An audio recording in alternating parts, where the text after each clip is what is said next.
She's a household name, having a long and successful career, and has contributed a huge amount to her chosen career path, utilising her experience as a mental health nurse in some of her performance work, and has helped raise awareness of the work undertaken by nurses in this particular applied field. In the background, Jo also undertakes work for a range of charities and is patron of International Animal Rescue, the Prader-Willi Syndrome Association, the National Self-Harm Network and London Nightline, and of course has been involved in comic relief on many occasions.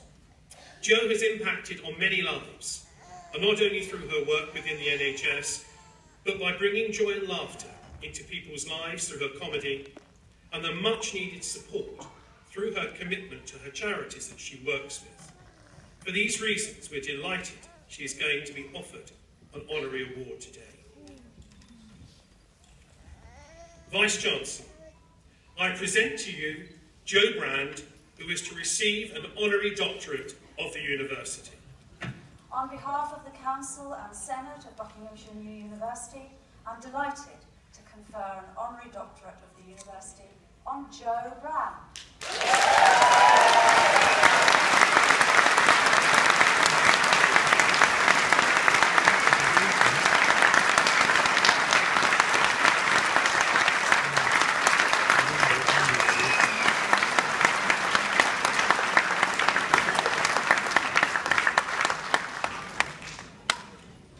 Vice-Chancellor, this concludes today's conferment of awards. I'm delighted now to invite Jo Brand to deliver the keynote address.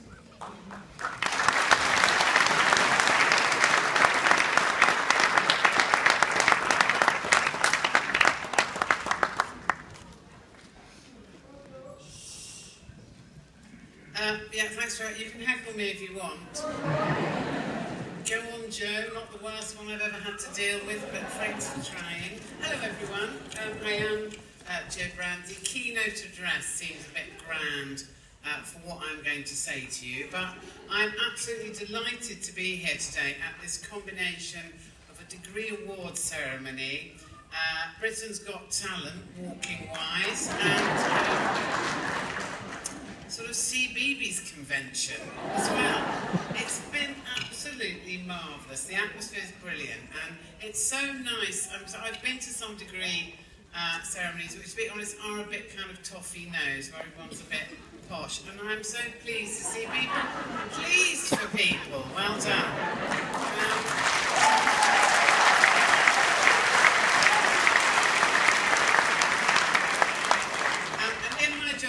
I come across every conceivable type of audience you might imagine, and I have to kind of adjust what I say accordingly. I do a number of corporate events which can be entirely depressing for me, and pretty much for them as well. For example, last year I was in Southampton talking to a room full of 700 builders, lucky me, and I was actually a surprise, and as I walked on stage, there was an audible sigh of despair when they realised I wasn't Jimmy Carr. And they kind of looked at me as if they were thinking, what on earth can an overweight menopausal woman possibly have to say to us about building? I said, you'd be surprised actually, because my dad is a consultant engineer, my brother is a quantity surveyor, and my husband's a plank. So, I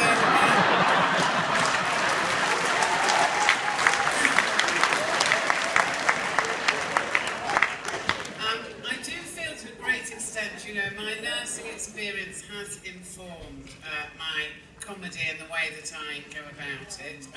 There's a very old saying that I've known since I was a child, which is, laughter is the best medicine. Yeah. Although I find that tends not to work in the case of impotence. I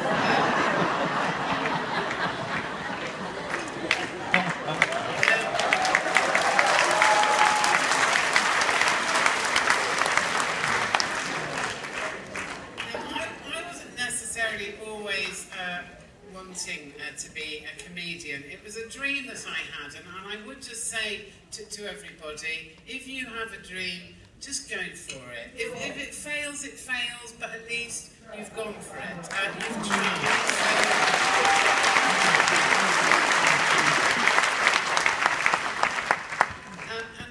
I was very lucky, you know, that mine happened. It didn't look so good when I was a teenager.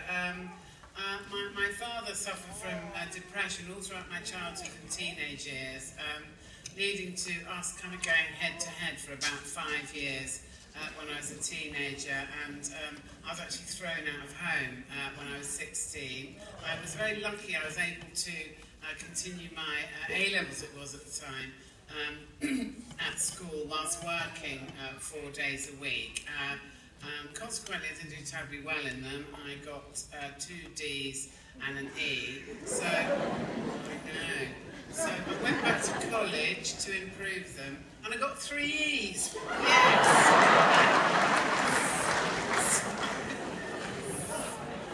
I then had to sort of tout round for a university which would have me, which wasn't easy. And actually I ended up at Brunel, which was a fantastic time. I did a joint social sciences degree and nursing course. And at the time I was at Brunel, there were 8 men to every 1 woman. Hurrah! Anyone looking for a husband was very happy. I am actually happily married. Unfortunately, my husband's not, but we can't all be happy.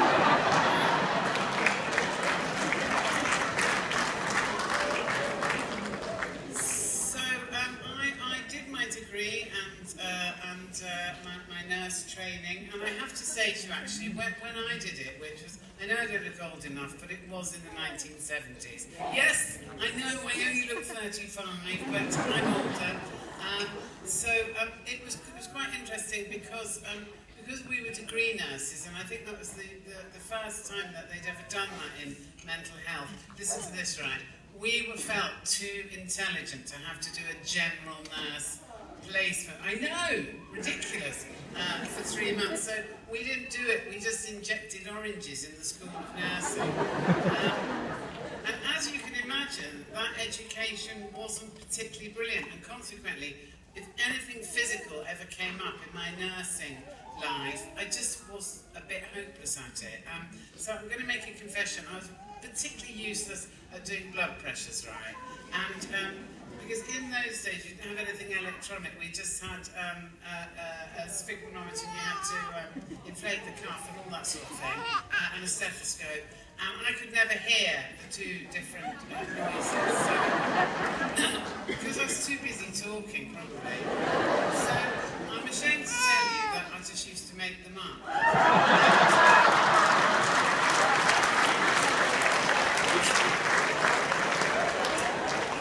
Can I say that I felt ashamed of it, and when I wrote it down, I would put something like what had happened 3 hours ago. You know, I didn't used to put like 180 over 175 when before it was 120 over 80. I did used to put, and I did used to follow the person round and make sure they were right for me.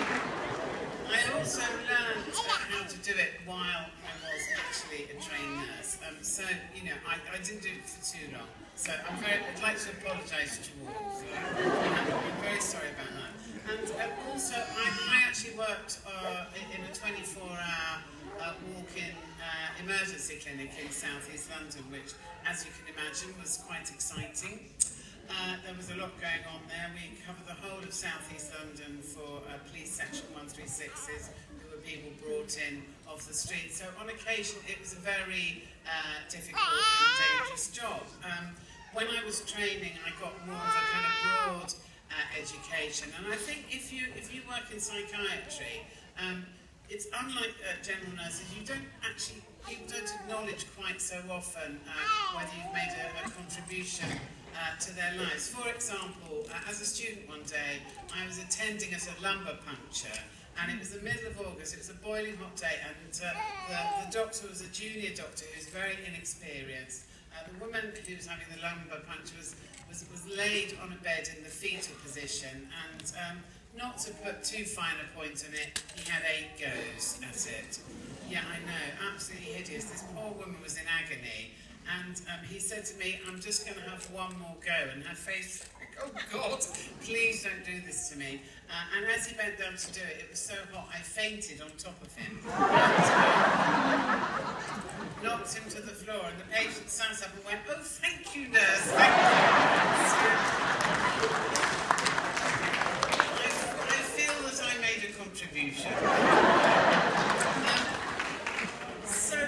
What I would like to say to you about your future is grab it with both hands, because it doesn't last that long, actually, and then you die. So, just go for it big time. The other thing I would say about working in nursing or in any caring professions, have some sort of conscience. If you see something that you think is wrong, blow the whistle. Blow the whistle. I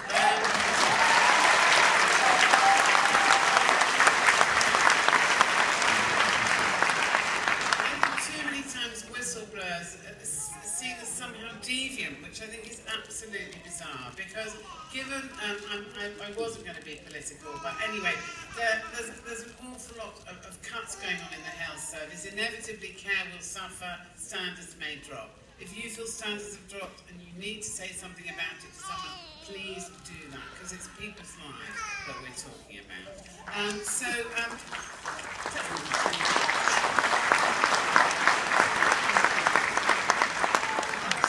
Just finally, I'd like to thank you for being such a joyous, fantastic audience. I'm trying to work out if you're posh. You're not posh, are you? No. And that's why I like you. When I go on tour, many years ago, I used to take a thing around with me called a wife leader, which was something used hundreds of years ago that men would lead their wives round by. A few guys are thinking, wonder if I can get one of those in Asda. No, you can't. I used to take this round with me, and I would hold it up to audiences and say, do you know what this is? And I was in Cambridge one night, and I held it up and said, does anyone know what this is? And a woman at the front, I kid you not, she went, is this a cassava juice extractor? Whereas the following night I was in Warrington, which is not posh at all, and I held, yes, Warrington, right?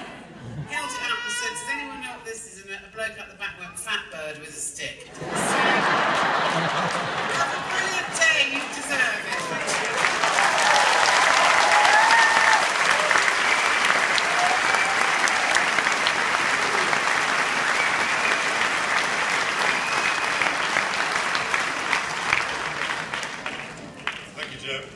That's what I call the keynote address, and I'm the poor critic that's got to follow it. Chair of the University Council.